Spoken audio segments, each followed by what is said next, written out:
I've seen and heard many people in rallies and some in funerals purport that there are taxes that have been imposed on the people of Kenya by the current administration.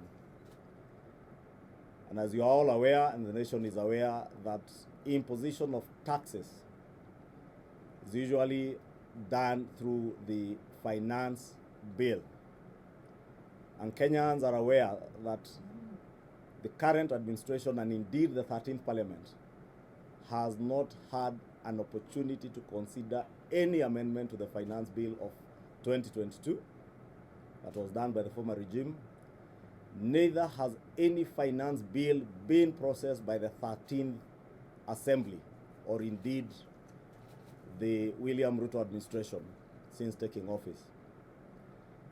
And it is therefore preposterous that those who enacted the finance bill of 2022 and the years before, imposing what they are referred to as high taxes to Kenyans, are the ones now who are accusing others of imposing high taxes to Kenyans.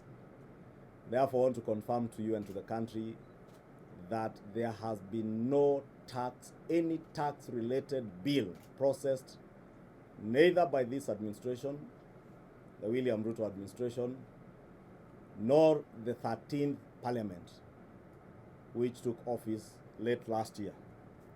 And therefore, those accusing the current government and indeed Parliament of having imposed unfair and high taxes, I think they should relook at what they did when they were in office last year during the handshake regime, because the taxes being levied on Kenyans in all fronts, from excise duty, income tax, everything, were things that were done in the last Parliament under the last regime. Kenyans again are aware there are those who used their offices as public officers in this country to grant themselves and their families and their cronies tax waivers. I have today written to the Cabinet Secretary, Professor Ichung'wah, requesting for information on all tax reliefs, exemptions, and waivers that were granted from January 2018 to date. And in my letter to the Cabinet Secretary, National Treasury, I have requested him to respond to us in line with the provisions of this article in our Constitution and give us information on all taxes that may have been waived, reliefs that may have been given, except, of course, to religious or faith-based organizations or institutions, educational institutions, and charitable organizations, as I said, from January 2018 to date, under the following laws: the East African Community Customs Management Act, the Income Tax Act, Cap 470, the Stamp Duty Act, Cap 480, the VAT Act of 2013, the Excise Duty of 2015, Excise Duty Act, and the Miscellaneous Fees and Levies Act of 2016. I have asked the Cabinet Secretary to provide us with information relating to tax incentives also granted to firms or companies under contractual agreements entered into by the government of Kenya for the implementation of various capital projects during the period referenced above. I think in line with this, Kenyans also are aware that many people who are implementing capital projects, construction of roads and other capital projects, applied for tax incentives, some that have been variedly abused by the contractors, especially foreign contractors, in collusion with certain government officers.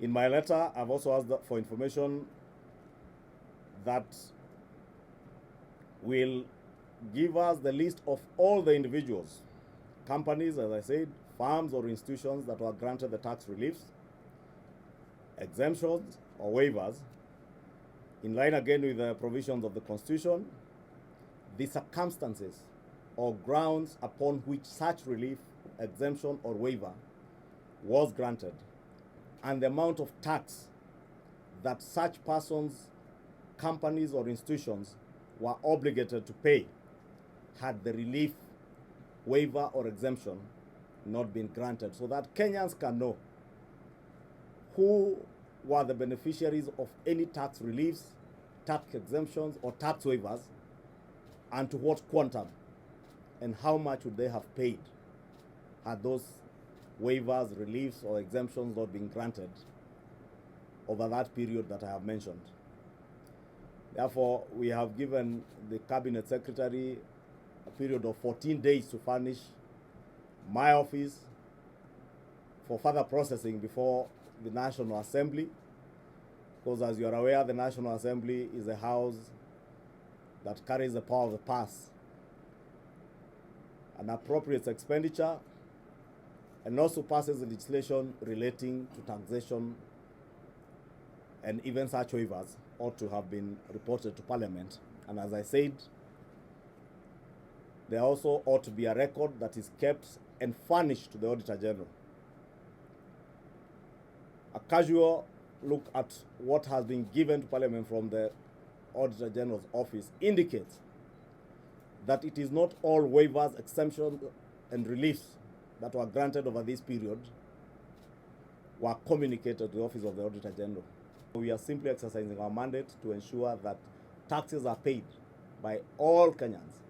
Therefore, the end game is to end impunity and abuse of office, so that if there are people who may have abused their office at a particular time, those who hold public office today may know that you cannot use your public office to abuse tax exemptions, tax waivers, or reliefs to benefit yourselves or your families or your companies related to you as individuals at the expense of the nation. Millions of other Kenyans have been paying their taxes, including you and me. We have no reason to target anybody, but we have every reason to target anybody who may have abused their office, granted themselves waivers, and not to target them for anything else, but to target them and politely request them to pay up their taxes that are due. Once you pay up your taxes, nobody else is interested in you. Even you and myself, we pay our taxes, and you do it quietly. you do your returns, you pay whatever is due, and you don't shout about it. And we have a record already of tax waivers that had been sent between 2012 and I think 2017. And that is why we're asking for the record from 2018 to date. And to date means both under the handshake regime and under the William Ruto regime. Therefore, let nobody be mistaken that this is targeting anybody. Even if there is a waiver granted to anybody under this regime in the last few months that this government has been in office, we expect that information to be available to the House, so that we establish that it has been done in line with the Constitution and the laws, and Kenyans are not losing their taxes. Because we cannot have a country where some people are taxpayers, others are taxpayers who use their offices to avoid and evade paying taxes. Had we asked for this information between 2017 and 2022, you would have said you are targeting people. Now we are saying we are already exercising our mandate in line with the Constitution. Therefore, we should not be time bound to a specific time. It is the time we don't have information that we are requesting that information. Not out of fear that either in the previous regime or this one there has been tax evasion. But you and me know, you live in this country, Odhiambo. For instance, when I talk about abuse of tax incentives in capital projects, I am sure if I challenge you, you could name one or two projects very near you where you are seated now. Expressway. I don't know how you reject a law that has been assented to.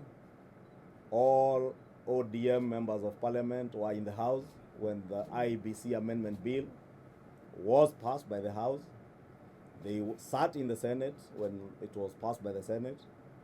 I do not remember or recall any member of the ODM party objecting to the amendments that were passed either in the National Assembly or in the Senate.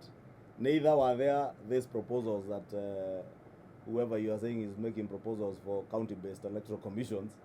There were no such proposals. And I think the law that was before the House and which was enacted and assented to by the President was a law that was passed by the last parliament, the 12th parliament, again under the handshake regime. And this is a hypocrisy we must all call out. And I would urge all of you to educate Kenyans. The law in question, the law Raila Odinga purports to be rejecting, he was the architect, he was the author, and almost the drafter. Him and President Uhuru Kenyatta. They are the ones who enacted that law. The only thing the current parliament has done is to amend a very small section of that law, which was declared unconstitutional by the courts. Because the courts, if you remember, the courts declared it unconstitutional because they said the Parliamentary Service Commission had no standing to nominate 4 panelists to the panel. And therefore, they said it was unfair and therefore unconstitutional. And all we did was to clean up that unconstitutionality. And we donated one position to the Political Parties Liaison Committee, where all political parties, including the parties in Azimio, are represented. Then one went to the Public Service Commission. That's the only tinkering we did with that law that was enacted under the handshake regime. Therefore, if Raila Odinga wanted to reject that law, he should have rejected it when they were drafting with Uhuru Kenyatta. They were the pushers and movers of that bill. If you go to the Hansard, myself and the leader of Majority Emeritus, Honorable Aden Duale, are on record, and I think the Honorable Murugara, warning them that what they were doing was unconstitutional. Even the manner in which the Parliamentary Service Commission was forced to take names that were only provided by Jubilee and ODM, and actually a faction of Jubilee, because remember, some of us then were still members of Jubilee. It was a faction of Jubilee that was led by Uhuru Kenyatta and Amos Kimunya that gave names. Therefore, if he's objecting to it, maybe should call his handshake brother and ask him what mess they did. And again, Kenyans need not worry about it, because the law is just to create a panel that will be able to interview the commissioners. And we have made sure we were so magnanimous that not Kenya Kwanza, not any particular party in the Kenya Kwanza coalition, not even UDA, has an advantage over the other political parties, even those within the Azimio coalition. And that's why the position that went to political parties went to the office of the Registrar of Political Parties and the Political Parties Liaison Committee, where all registered political parties sit and therefore have an opportunity to nominate a panelist. Our religious groups, the Interreligious Council, has an opportunity to nominate 2 panelists, just like the Parliamentary Service Commission will have 2. If Azimio wants to propose somebody, they sit in the Parliamentary Service Commission. They are represented in the Parliamentary Service Commission. Therefore, what people tell people in rallies out there and the truth are 2 different things, and that's why we must call out for their lies and their hypocrisy.